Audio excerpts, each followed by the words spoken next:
All right, and we're live. All right, hi everybody. Welcome to the Psychedelic Light Show review. I'm Steve Pavlovsky of Liquid Light Lab. I'm here with my co-host Chris Zamartimich of the Brotherhood of Light. Um, the man has been in the business for a long time. He has comes from the San Francisco scene, toured all over the world, mostly with the Allman Brothers for about 20 years or so. He was their touring light show. So Chris is a veteran amongst veterans. And where are you right now, Chris? Oh, I'm in Hawaii. You're in Hawaii. Yeah. Yeah, at my house, and I'm locked down because of the COVID. Not on tour with the Allman Vets band, but anxiously awaiting tour. So, Yeah. Well, it could be worse places to be than Hawaii. So our show is it's a new experimental show that we're doing where we're going to basically talk about light show history. Chris comes from like I said, from the San Francisco scene, and so while the history of light shows has been covered a lot, as has the things that happened around San Francisco. Chris, though, has a real insider's look on this stuff. He grew up around it. He was directly influenced by all these light shows. He went to see these shows, eventually became part of them, and eventually kept it going. So we're very lucky to have Chris here to talk to us today. And we're actually going to do a couple of episodes. We have a series that he's planned out right now, and like I said, it's a new show, kind of working it out as we go along. So, so I think one of the things that we talked about when we first, we're talking about the shows, like how we got into light shows and like what, where we saw our first light shows and stuff like that. And I was wondering, where'd you like first find out about light shows, and how'd you get into them? well, I grew up in San Francisco, and the Bay Area was a mecca for light shows. And I was like 12 years old. I was in junior high school, and in 1967, and there was the Fillmore and all that going on. But whenever there was like a dance at Right. my junior high, there was a psychedelic light show. It's just Yeah. part of at the rec center, you go to the big event, there's the light show. And I actually used to help the guy from Temporary Optic Light Show. Uh, I knew his girlfriend, younger sister would come, and she was my age, and we knew each other. And then they'd go out and have a cigarette. We'd get to watch the light show. So I learned from this guy that owned Temporary Optic, and who eventually moved on to do shows at the Fillmore and the Avalon Ballroom, and the Avalon Family Dog at the Beach. Yeah. So that's where I got started. And maybe we Yeah, should I mean, kick in this slideshow. What do you think? yeah, well, I was gonna say too, it's like I thought this is, an interesting, conversation because you were like raised in this and you saw this stuff growing up and everything. And me, or people of my generation or even a little bit younger than me, we never actually really saw psychedelic light shows. Like I'm a little older than that. I mean, I'm sorry, I'm a little younger than that. So like my first seeing of a light show was like album covers, like, Inagata Devita, or seeing them on the Monterey Pop Festival, seeing Jerry Abrams and Glenn McKay's light show. So I kind of, or just hearing about them through like rock posters and stuff like that. So it really wasn't something that I grew up around, but I had always known about them and everything like that. But so you got a slide here. Right. This is Country Joe and the Fish. And this album came out early in '68. And there's a light show on the four panels. And Yeah. as you can see, they've used overhead projectors, and they've got this dominating yellow pattern here. And then this one back here is behind it. And they're using color wheels. And when you flip the color wheels on the overheads, it creates a animation looking thing, and it looks really cool. And you can control the speed of that color wheel, and it ends up being uh, goes to the rhythm of the music, the beat of the music. Um, Yeah, yeah. Now the other element, okay, this is kind of like hard copy stuff that they were using, photo lith film on overheads. But let's go to the next slide, which will be liquids. Yeah. There you go. The And infamous Inagata Devita cover. right, and that which you just mentioned, and then that is Josh White's light show at the Fillmore East. Yeah. You know, It's a bit of like we were talking earlier. There was a bit of controversy about this one because the band actually, or the record company, used this light show without actually crediting the light show. So I know that like Bill Graham sent out a letter to all the bands afterwards that if they ever, took some photographs of, of their bands playing at one of his venues, that and there was a light show behind them, that they would have to credit the light show as the artist on the album cover. Which they didn't do here, and they also butchered it. That top circle was just something that they did in post. That wasn't like a real thing. right? They had a 25-foot Yeah. screen behind them, and they made it a 40-foot or whatever 35-foot looking light show. Yeah. If you figured it out. Okay, so the next one here is also the Fillmore East, and that is Janis Joplin with Big Brother and the Holding Company. Yeah.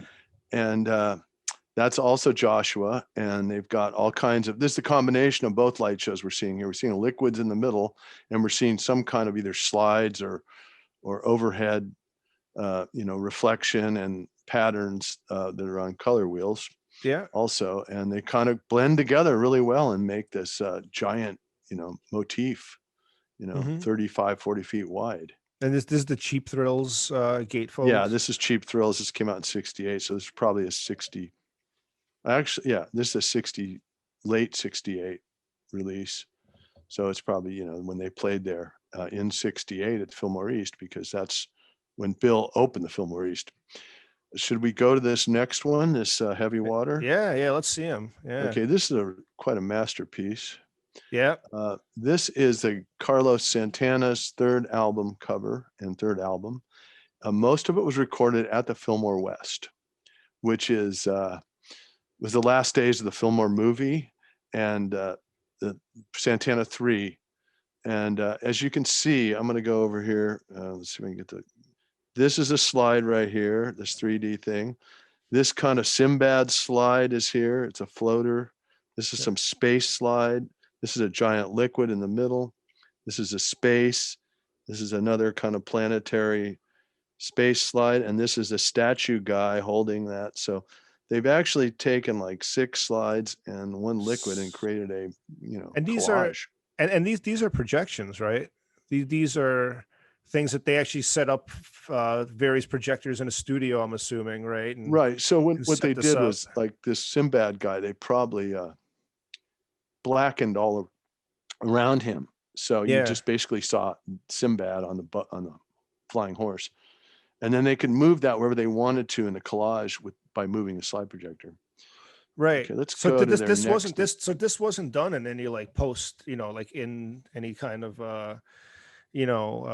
any photography tricks. This is like a direct single photograph of multiple projections on a screen. Right. And but there is some tricks because they're using images that have black backgrounds so they can float different images around, Right.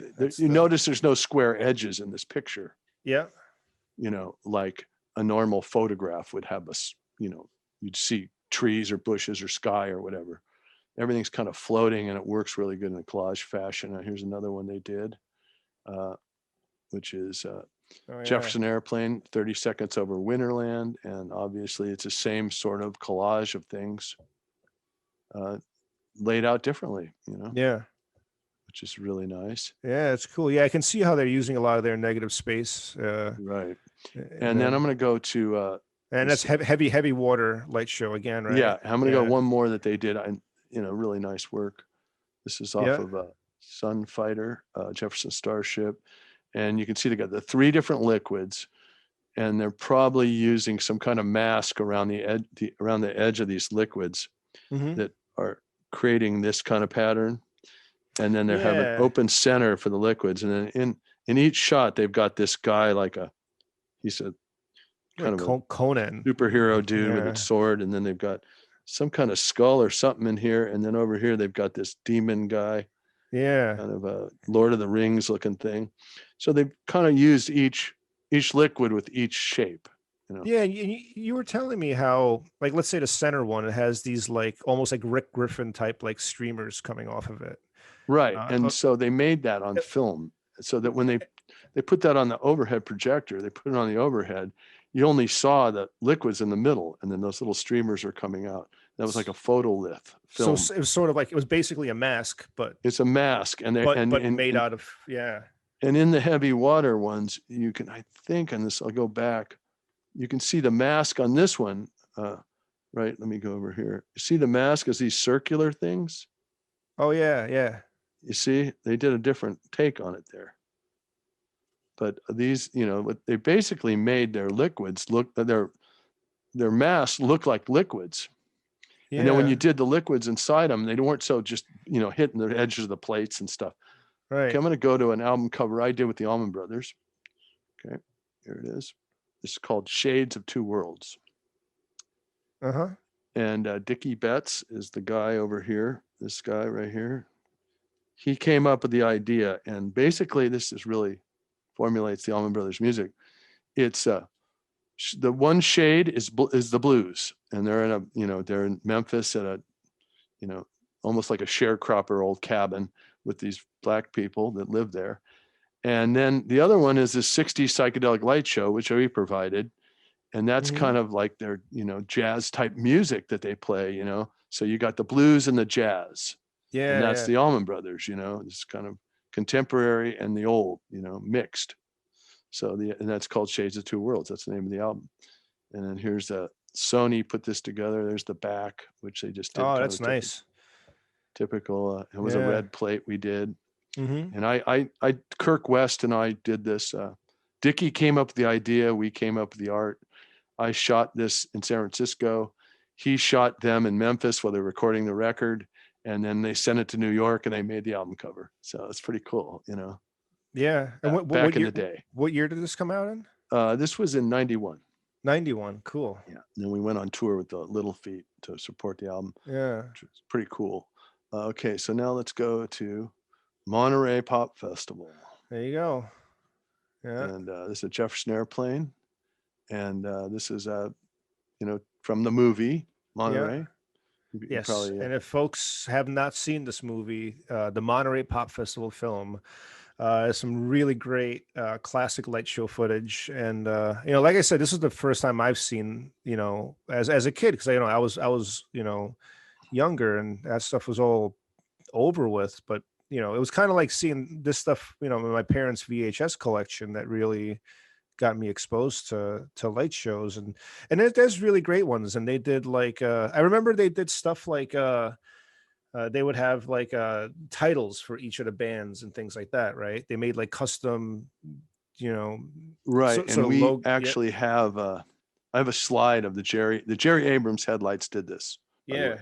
And I think Oh, Glenn okay. McKay might have been with him at that point. But it was a Jerry Abrams Yeah. And production. those scratched out slides, they actually took black slides and scratched this lettering of Grateful Dead. I Yeah, have a slide with all those, and Donovan owns those. He's the guy, one of the guys in our light yeah. show group on Facebook. So he actually has those slides that he got from Jerry. Jerry's passed away, Hmm. but Yeah, I did a bunch of shows with Jerry, and I know Jerry really well. And then let's go. Here is another. That's the Jefferson Airplane, yeah. Winterland light show. And it seems like that same slide that might have been in that the Fillmore East one with that you showed earlier, right? Or not slide, but that like sort of like Well, this is the uh 30-second over Winterland uh-huh. one, which was the album cover or I showed earlier. It's Right, heavy right. water. Yeah. And yeah, anyway, somebody said it wasn't really recorded at Winterland, but the album is recorded there supposedly. And then let me go to kind of an old school liquid light I did with the Allman Brothers, which is basically kind of looks like, a Fillmore light show, Hmm. so. So you got, And yeah, I see you have some like looks like some diffraction grading going on there. yeah, that was a slide I took of a light maybe on the street light in San Francisco or something, and then put some fraction grading in front of my Nikon camera and got that effect. And then it's kind of a rainbow effect, and it works really good. Worked good was especially with color wheels. I wasn't really using color wheels, the Allman Brothers. It just didn't loan to the new style of touring have a big flashy color wheel flapping around. Right. It Yeah. just wasn't really happening. Where was Uh, this show? this show, I have no idea. It could have been anywhere, in that 91, 92 tour, And you guys were still using analog projectors for Yeah, these in shows, fact, right? this whole first couple sequences we're going to do on here on this podcast, or whatever you Yeah. want to call it, pod recording, is going to be all analog Yeah. stuff. Right. Everything we've shown so far is analog Yeah. right now, which is analog is just like slide projectors, movie projectors, and liquid light overhead projectors, not the new digital projectors, which I use today, Right. Right. which are really nice to use, but and Yeah, I they're was gonna much say brighter. we should we should maybe, even just for the folks that aren't familiar with what you've done, and this is your last slide, right, for this series, right? Yeah, I'm going to go back to us. Yeah. Yeah. Tell us for the for the folks sitting at home, because who might not have known what you've done, and all of that stuff. Tell us a little bit about like your history, and just you know how, Oh, sure. yeah, and how you got like down with the Allman Brothers, and what Brotherhood of Light is, and all that kind of Well, stuff. Brotherhood of Light originally was. I'm going to go to a little different world here. Brotherhood of Light originally was run by was four guys over at the Straight Theater, and they were Brother Ed Langdon was one of them, and I'll show you that slide of him right now if I can. What happened was these guys all worked in light shows in different parts of the light show. Like Brian Epps was one of the guys. He did a lot of slides. Brother Ed Langdon did liquids. He was a primarily liquid guy. Marcus Maximus was a liquid guy, and Bob Pullum did slides and film. So, and then that's kind of how it worked when I did the Allman Brothers. I was kind of like the slide and film guy. Pete was a liquid guy, although I do liquids too. You know what I mean? So anyway, what happened was they were at the Straight Theater, which is a theater in Haight-Ashbury, and they ended up getting together, sitting up the balcony one day and go, "Hey man, why don't we not work for these other guys? Why don't we get together and form a company?" So they formed the Brotherhood of Light, and they started Do you know pulled together, and what because year they had the this? components, right? What year do you think that might have been? That was, I think they had that meeting in '67, and I think they did Oh their first wow, show in '68. that's still pretty. That's still pretty early on. I mean, light shows were. When would you say the first real light show started in San Francisco? Well, I would, from what I know, and when I talked to Bill Ham in San Francisco, he had this place on Pine Street, and Yeah. that's where I met him. He still lives there, actually. Yeah. And Yeah. he had like James Gurley from Big Brother was like, playing in coffee houses, Mhm. and they did a light show down in his basement with the liquid lights, and had 20 people over, and Yeah. He was saying that. Yeah, I and talked so to him a that's couple of probably weeks the ago. first one. And then he got hired to do the Fillmore, and Right. which I call the old Fillmore, which is the Fillmore you see now. Okay. Yeah. And Right. I guess we'll go into this Fillmore stuff Yeah, if you want. it's a good segue into that stuff, because Okay, there let's were do it. there Let were me a get couple that. of different venues